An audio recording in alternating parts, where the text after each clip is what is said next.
Ladies and gentlemen, we're back. Back. Is it safe to It's Main say that? Event Podcast, Here's a Main Event Podcast. but it's not in familiar territory. I mean, it's weird being here, Reza. It's very weird. I'm kind of scared, I must say. Just don't go near the guy with the needles in the corner. I'm trying not to. It's a good... Ladies and gentlemen, we're recording live from Tijuana, Mexico. Yeah, yeah. Why don't you give us a little backstory of how we got here and just... No, sorry, no, we don't want any more credits. Thank you. Well, what happened was, I'm sure our avid listeners know we were on our way to watch Raw in Manchester. We did go to watch Raw. Great show, wasn't it, Arif? We did get there. We watched it. We watched Had a great time. Yep. Obviously, we got salutes from, Titus O'Neil, Tyson Kidd, all them guys. Got invited back by the Bella twins, but we politely declined. Yeah, because we had to get home. And what happened was, we went to the car park. After we took a few pictures, we went to the car park. We sat in the car, and I think it was on the 3rd floor. We got there, and we heard some noise. Yeah. Don't do that. It scares me. And it soothes me. And what happened was, we woke up. Me and Arif woke up in Tijuana. Not together. Not like that. Yeah, as in... Woke up separately Yep. in respective beds. Yep, that's what happened. And Imran wasn't there. Both. We were both in Tijuana, and Imran was not there. Imran was lost. We've not seen him since November 11th, was it? Yep, November. It's been over a month. And you know what? We didn't really seem to worry until today when we realized that we should start recording the podcast again, which is sad. Because you people will be worried about Imran as much as we are. Probably a lot. Possibly more. Yeah. But yeah, obviously, if you do see him somewhere, can you tell him? Well, don't approach him. That's probably a key thing. Don't approach him, and yeah, hopefully we can meet him somewhere. You own a taser, use the taser. That is the only way. That's the best advice you can get. Set it to high. You probably need two. Wouldn't you? You probably need two. But yeah, we are here in Tijuana. I got a computer. Eyes. I do not condone this. We're here in Tijuana, and we are focusing on WWE today, aren't we? We are live. Yes, we are. And we are a couple of days away, or even a day away. At this stage, yeah. A day away from TLC. Tables, Ladders, and Chairs pay-per-view with tables, ladders, and chairs. Yeah. Usually, this pay-per-view is exciting, but we've got one TLC match, Arif. And that's in the main event. It's thrown together. Yeah, the card is looking lackluster, but we will get to the card later. We've not got that much time because the Mexican man is nagging us that our time is going to run out within half an hour. So I always thought Tijuana was a different country, or is that Taiwan? That's Taiwan. That's Taiwan. We shouldn't say that while we're in the presence of Mexicans. No, they don't understand our language. They don't. Okay, anyway, we will get to the TLC card in a little bit. Predictions, but remember... Facebook, Twitter, email, everything's still there. You can get in touch however you want, whenever you want. Arif will reply, kindly. I will reply. Yep. And I pay 13 pesos a day. Yeah. So what we will start with is Arif, something I've missed, something I didn't want to bring up because we were worried looking for Imran, but I was eager every day when I woke up. It was the first thing I thought of, and it's your theory of the week. Oh. I kind of missed that. And we apologise for not having the sound effects today. Theory of the week. Theory of the week. That's the song, right? Yeah, it's something like that. And Reza, what better way to talk about the theory of the week, or to start talking about the theory of the week? Obviously, we are live right now, so editing is not really going to be a factor. Damien Sandow, ladies and gentlemen. Damien Sandow. Or Jamien Sandow, as he's known to his friends, apparently. Damien Sandow, still Mr. Money in the Bank. Ooh. We still have a Mr. Money in the Bank. Okay. Now, Rosa, I know what you're thinking. But Damien Sandow cashed in his Money in the Bank. Yeah, something like that. Is that what you were thinking? Yeah, definitely. You just said it, so it must be. Yeah. Well, basically, my idea is, and my theory is, the fact that Damien Sandow didn't actually cash in the contract for the Money in the Bank. He just cashed in a briefcase. The original contract still at home, probably on his mantelpiece next to his Time Man of the Year award, and his picture of his parents and golf clubs and Yeah, anyway. I've not been invited yet, so I wouldn't know. Oh, well, That's what rumor has it anyway. me and Damien, or Damien and I are best friends. Anyway, he still missed the Money in the Bank, and he will cash it in at some point. Okay. Now, I realized that there is a unification match occurring very, very soon.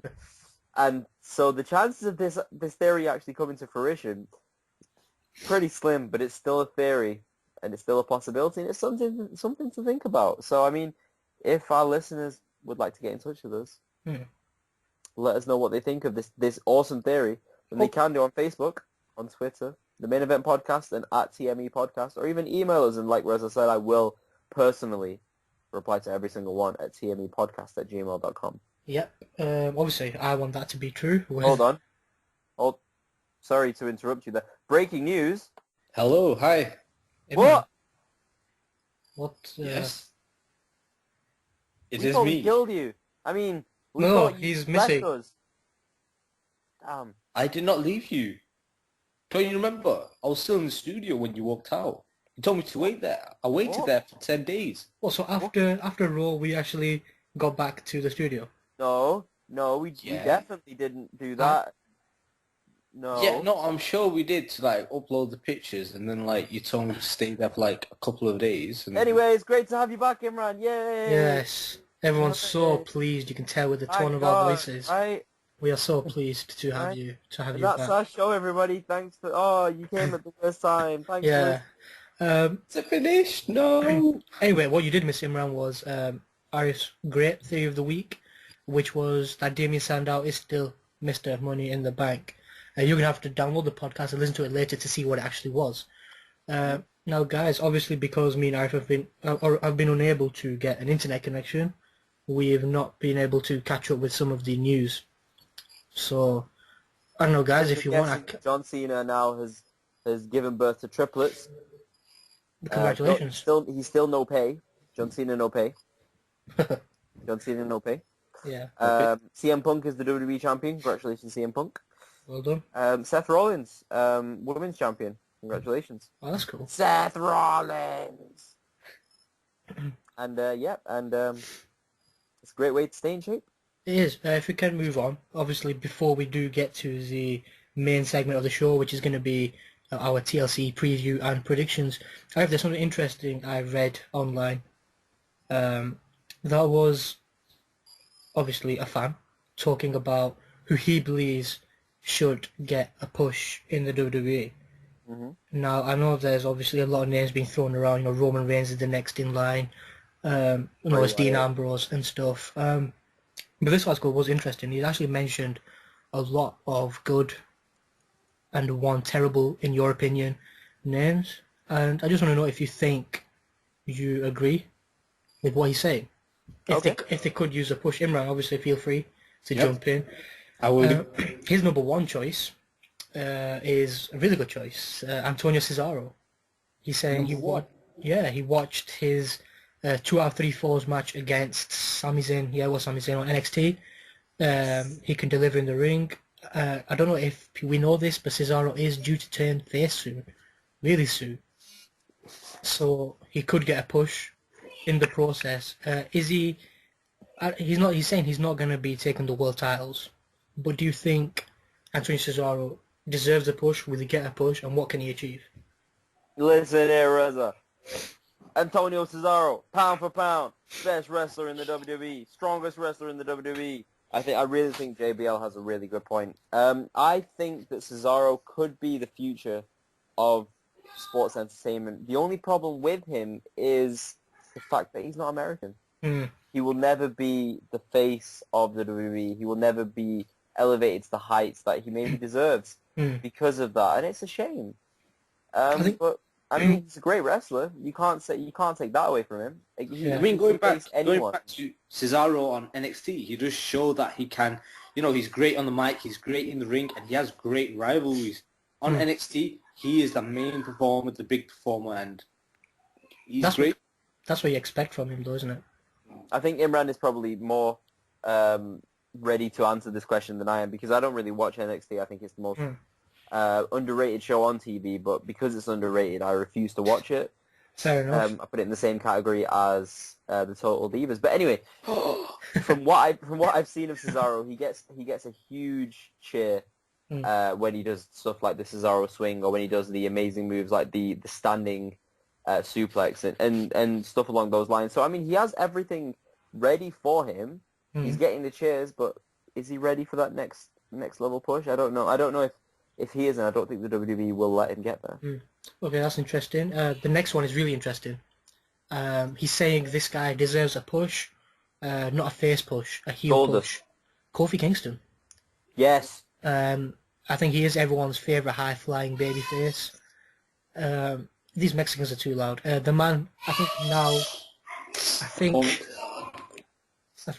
the man personifies boredom. Where is Imran in the world? I have no idea. That our studios do not have babies in it. Imran, are you still in this? Apparently, he's been waiting in the studio. Is Imran I'm here. laundering children? I have no idea. What have you been doing these last? What are you 10 doing? days? It's been a month. You know what? Even the Mexicans here are quiet. I'm still here. Them up in the corner. Yeah. Anyway, as I was saying, he said Kofi Kingston. Do you think he deserves a heel push? Will he get it? And will it work? What I've always thought is Kofi Kingston would do so well under the tutelage of The Miz. It would make The Miz relevant. It would make Kofi Kingston relevant. He's not had a heel push in the WWE. The last time Kofi Kingston meant something was when he was on the Survivor Series team and he spoke for the first time. And that was the last time that anyone even cared about Kofi Kingston. If he got beaten by The Miz by shenanigans and cheating and then went to The Miz and said, "Oh, teach me how you do this," I think he could go far. I think that would be awesome to see. It would be really entertaining. Okay. Thing is with Kofi, everybody loves him. Like the kids love him, even the adults love him. Yep. So to see him in a heel, I don't think he'll work. Yeah, but couldn't you say that's the shocking factor of it? That he'll come as a heel. We're not used to it, so we're going to boo him regardless.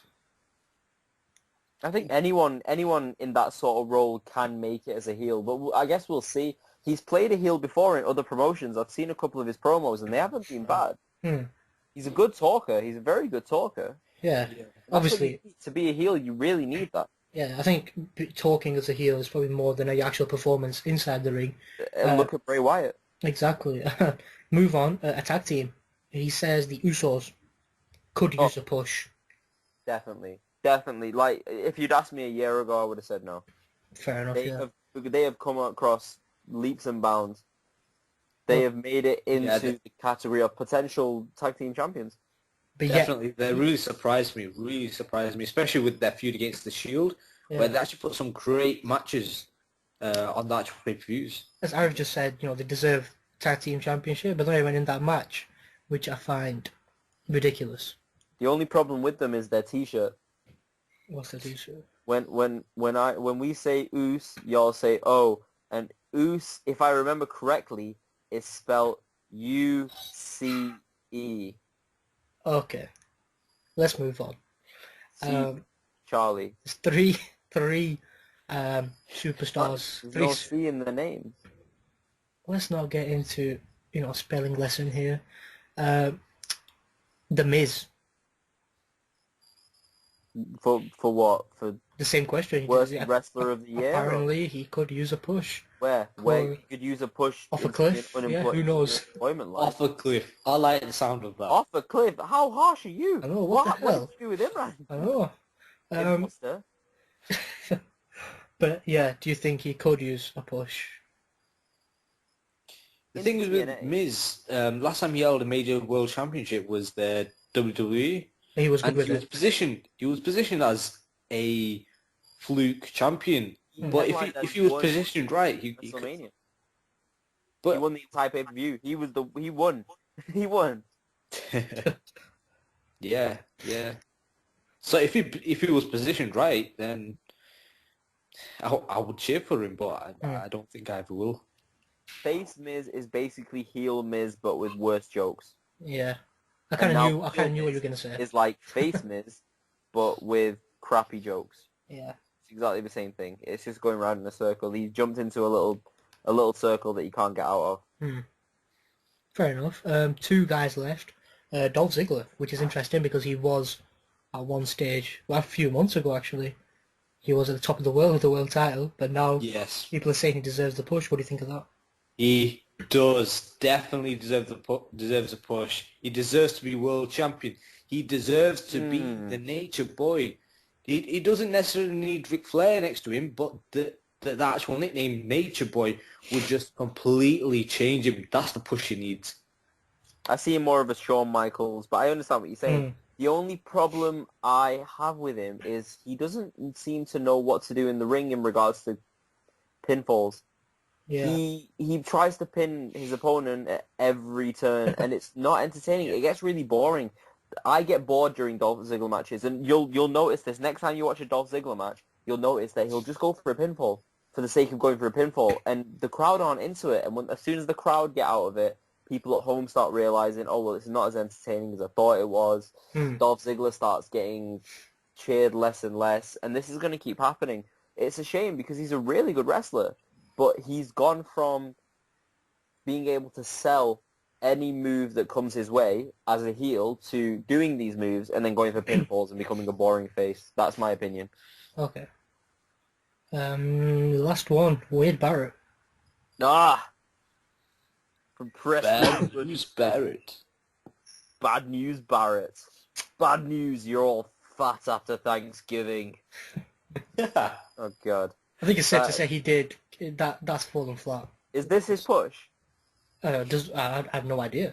This is his push off the cliff. This is how to ruin a career. This is definitely how to ruin a career. We all thought it would be an awesome promo. We thought it would be an awesome character. It really hasn't worked out like that. They've got a terrible unless at the end of the pay-per-view there's shenanigans and like there isn't one champion and he comes out and then you get the stamp on the screen and he just goes, bad news, the authority was wrong.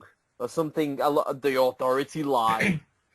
Bad news, Barrett. Or something along those lines. He's not relevant. He's not. I don't see any future in this gimmick. I agree. And it's a shame because he has got that big, that big look about him. His moves. He's great in the ring. He moves around well in the ring. But would you say this is the end of Wade Barrett's potential being a champion, which was what the case was when he was in Nexus? What else can you do with him right now? Exactly. I don't know how many times he's been repackaged. He's fallen into the same category of The Miz, where he's becoming less and less relevant. Same as Dolph Ziggler. Same as a lot of the people on this list. Yeah. It's a shame, but it's to me, it's not Wade Barrett that's fallen down. It's actually the creative decisions that have forced him to kind of fall down. Yeah. That's the case with a lot of people, though, isn't it, over the years? Well, isn't Triple H the main authority in the creative department these days? Yes, which is odd now because I've heard it's the creative team are still there. They give their ideas to Triple H, who accepts or rejects, but then he has to give it to Vince for the final say. Which it seems like the entire thing right now is just pushed towards the John Cena Randy Orton main event, which seems to come out of nowhere. I think in a good, it was good for a surprising factor, but it doesn't pay. It's too early. I actually expected this roundabout WrestleMania period, but it came far too early. I was just not ready for it, and I wasn't into it at the start. Yeah, but saying that, you've only got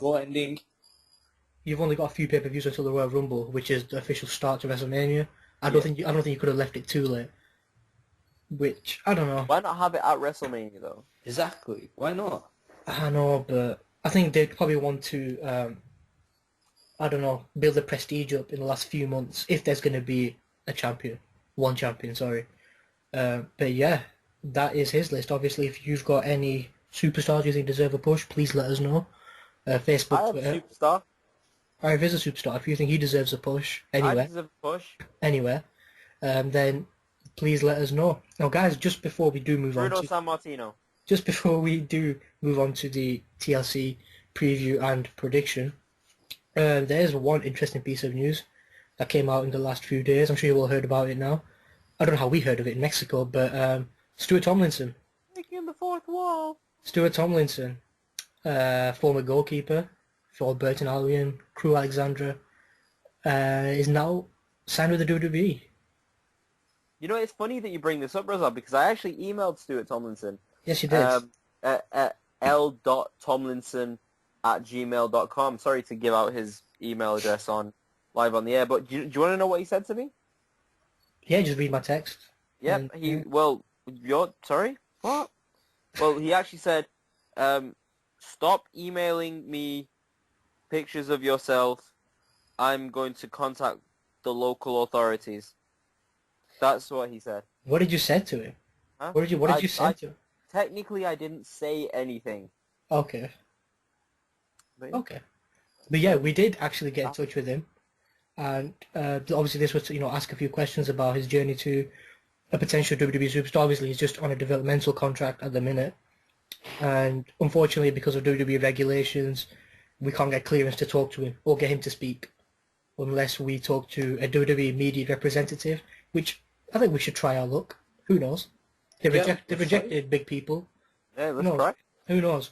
But yeah, that was interesting, surprising, so good luck to him. Now, guys, our main section in our much shorter episode is because TLC tomorrow night, not the greatest of pay-per-views, especially this year. So what we should do, give our preview, our predictions. Hopefully the fans will respond and give theirs as well. Let's do it. Let's do it. So obviously, as we said, table, ladders and chairs, only one match, which is disappointing. Mm-hmm. Pre-show, Dolph Ziggler versus Fandango. Dolph Ziggler, I think it's safe to say he's the official king of the pre-show. Whether he's wrestling or an analyst, he's always there. He's got to win it as well. Yeah. He's got to win it. Well, once he was the World Heavyweight Champion, now you're seeing him who's not good enough to be on the card.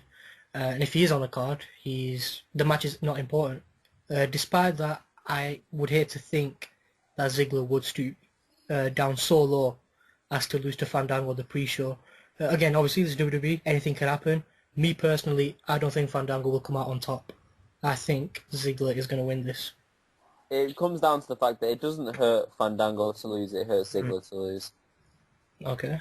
Iman? I think it's just a pointless kickoff match. There's no rivalry in it. There's no build-up in it. There's no storyline, is there? There's no storyline. And I don't have a reason to watch it apart from Dolph Ziggler. But Fandango's not a bad wrestler. Yeah, usually he's not a bad wrestler. He's not a bad wrestler, but I could see Vince giving him the match, which I do not want to see. Yeah, but usually ever since the pre-shows have started, we've all said the standard of the matches have been good enough to get people to want to buy or watch the pay-per-view. Yeah, which I think is good. So just watch out for Pinfall City. That's all I ask. I'm actually going to pay close attention to that now that you said it. That's what I think. I think people will want to watch it. I think it's going to be a good match. I think Ziggler's going to win. Imran, who did you say? I'm going to go with that Fandango win. Fandango victory. Yes. Next, we have the Intercontinental Championship. Biggie Langston versus Damien Sandow. I'd say this match is, for me, kind of dicey to predict. Biggie has the advantage on Raw, and by WWE logic, Sandow would win at the pay-per-view. Yep. At the same time, Biggie only defended the title once against Axel. It would be a tad early to take the title off him. Especially if he's missed the Money in the Bank in Sandow. Exactly. Langston is enjoying the best stretch of his career so far. Yes. As much as it pains me to say it, Damien Sandow's not going to win. But yeah, my prediction is Biggie Langston to retain the Intercontinental Championship. I agreed. Biggie Langston all the way. Biggie Langston, it makes sense keeping the title on him. He looks great with it, and he needs it. He does. Okay. Another championship, well, two championships technically, tag team. Cody Rhodes and Goldust I like defending against Curtis Axel and Ryback, Big Show and Rey Mysterio, and Jack Swagger and Antonio Cesaro. You've got the Usos. Usos are actually not in it. As in, I don't understand why. Usos. Yeah, why give a young, exciting tag team like the Usos a tag team title shot when you can give it to? Didn't they win a number one contendership like quite a while ago, and they never got the tag team? I've no idea. They probably got the tag team title match, but they've had so many, we just forgot. That's what it is. But as in, it's still weird. Why give a young, exciting tag team like them a shot when you can give it to a 41-year-old and a 39-year-old who should retire in Rey Mysterio? Why give it to the primetime players when you can give it to Ryback and Axel? They call themselves Rybaxel. So that kind of a real tag team. Exactly. They hated each other 3 weeks ago. Yeah, exactly. Anyway, I do hope that WWE do pull something out. They add a stipulation to this match. I doubt it they will.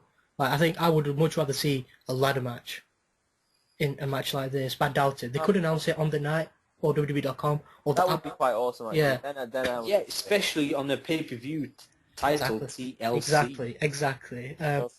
Now, I can only see one team winning it if they decide to go ahead with Goldust turning on Rhodes in the future. They've held this since the Raw after Battleground, was it? Yeah. And I don't know. I think everyone knows Goldust is going to turn on Rhodes. Whether to do that on it could be TLC, Rhodes turning on Goldust. Who knows? But I think I don't know. I think it could be the American Dream turning on both of them, Bobby. Who knows? I missed that guy back in the studio. Anyway, I think for me, if that heel turn is going to happen from one of them, I'm going to take a chance and say the Real Americans are going to have the upset win. But I won't be shocked if Rhodes and Goldust retain, because I do think they are going to lose it. But I think at TLC it's going to be the Real Americans. Ryback for me. Possibly my favourite tag team. Such an original name, isn't it? No, I'm going to go with the Rhodes brothers. And I'm going to go with the Road Brothers as well. I think they're going to retain. And, I think if there is any angle, it will be on Raw, not TLC.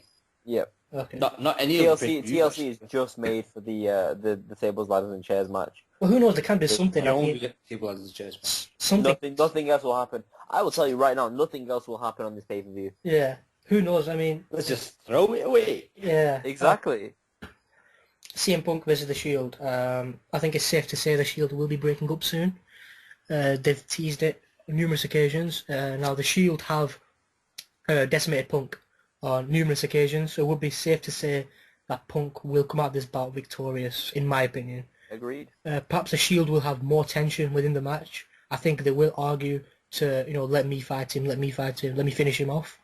But I did not like the idea of having a 3-on-1 handicap match. It defies the odds. It will make the others look weak. But I'm going to say CM Punk, only to further build up the internal demise of The Shield. But I will say Roman Reigns will look good in this match.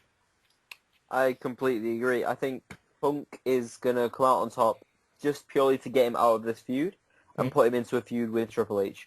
I think last week on Raw showed that they're going to do something with Bryan, Punk, and DX. That's very true. Maybe at Royal Rumble, maybe at No Way Out.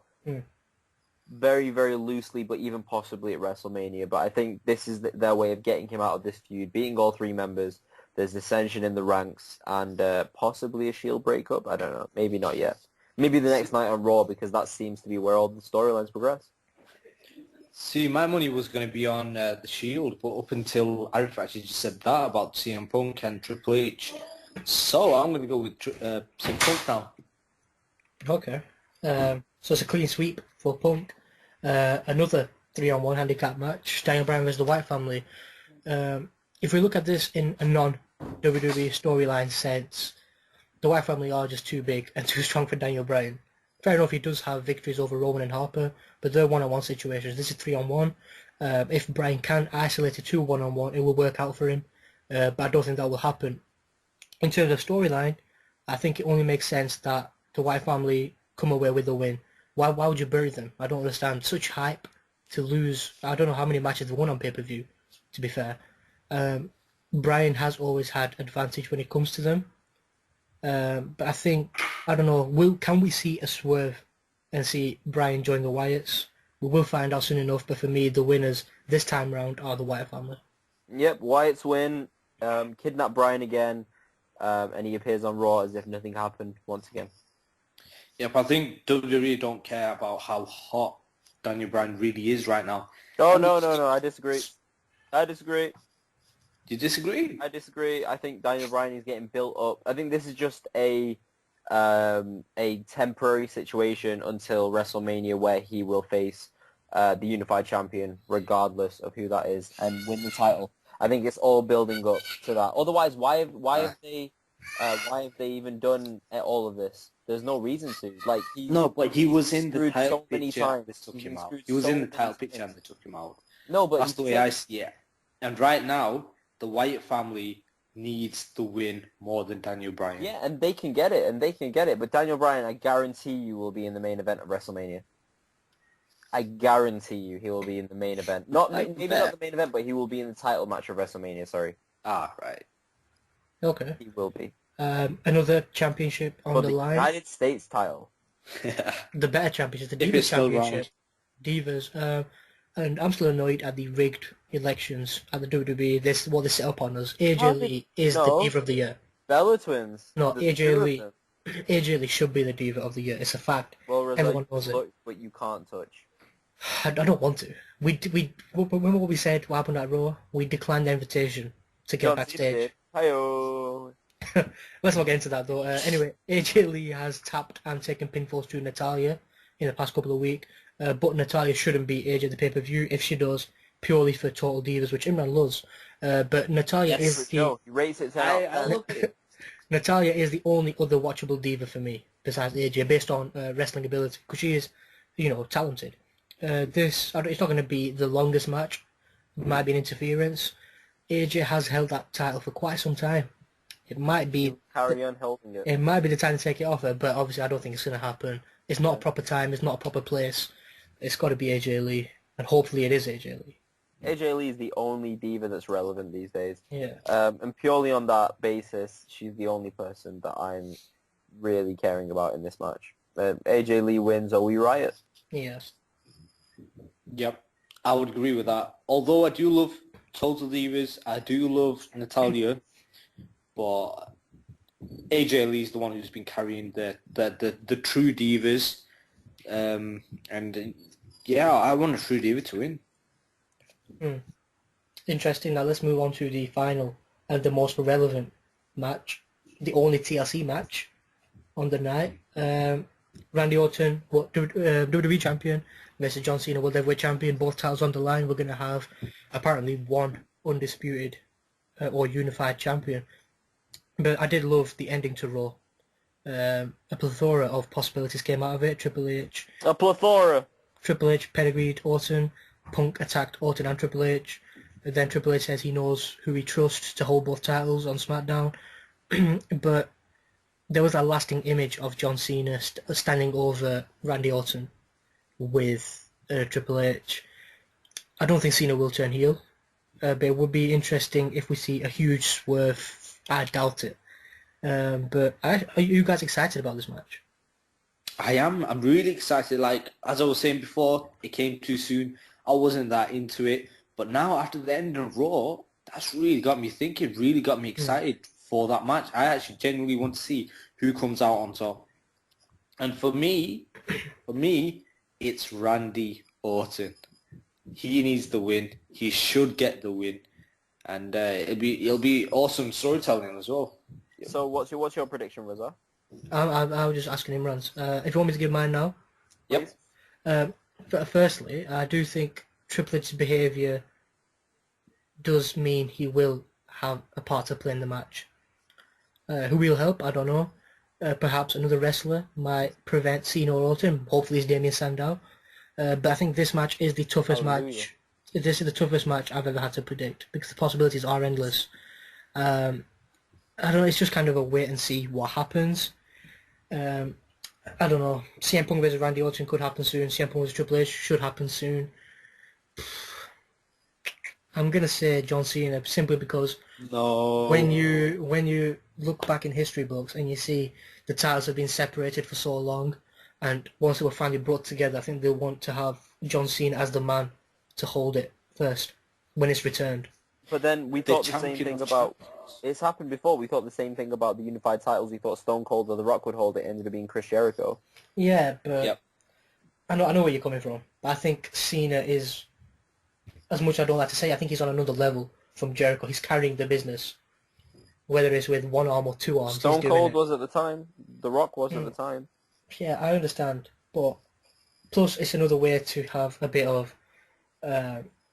well, if I pick a different pick from Imran and you guys, which is a little more interesting than sticking with the same one. So that goes into it as well. Oh, don't worry, my pick is going to be completely different to either of you. Okay. Is it? Are you ready for my prediction for the Unified title match? Yep. So I have several predictions, but bear with me, because I'm going to predict that anyone apart from John Cena or Randy Orton will win the championship. And here is my explanation of that. I think Triple H could win it. I think John Cena could get pedigreed by Triple H. Randy Orton could get pedigreed by Triple H. Triple H could go up and win it. The reason I think that is because Stephanie McMahon kept referring to Triple H as the one person that's held both titles and the one person that could hold both titles again. I agree. That could happen. It's believable. Yeah. The reason as well is because Triple H may also just think, you know what, Stephanie's right. You know what, my wife is right. Oh, Hunter, you're such a good champion. Again, is that Rollins? Exactly, yes, Steph Rollins. I also think that anyone else in that ring at Raw could be... And also, do you remember Del Rio? Del Rio looked out of it. I think he was concussed, wasn't he? Yeah, he's been reported. He looked so out of it. But anyone in that ring could become champion. They could all go, why can't I be champion? Why? I just want to say that I got screwed over in Survivor Series, but I could be WWE champion again, and what that about? That was my impression of Bret Hart.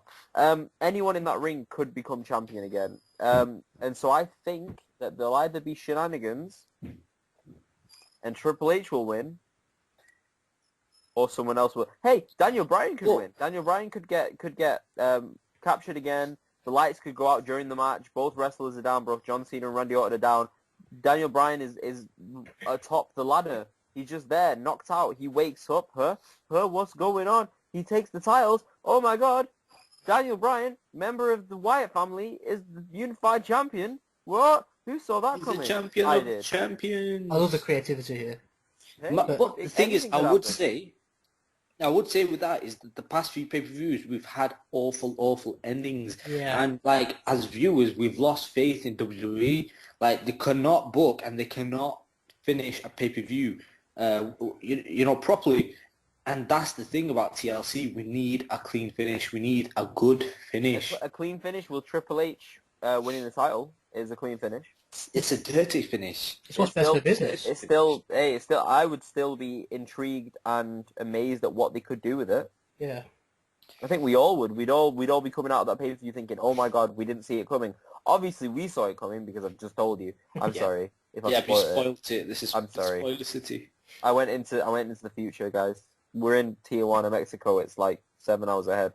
Yeah. So yeah, they are our predictions. The final ones. Imran goes with Randy Orton.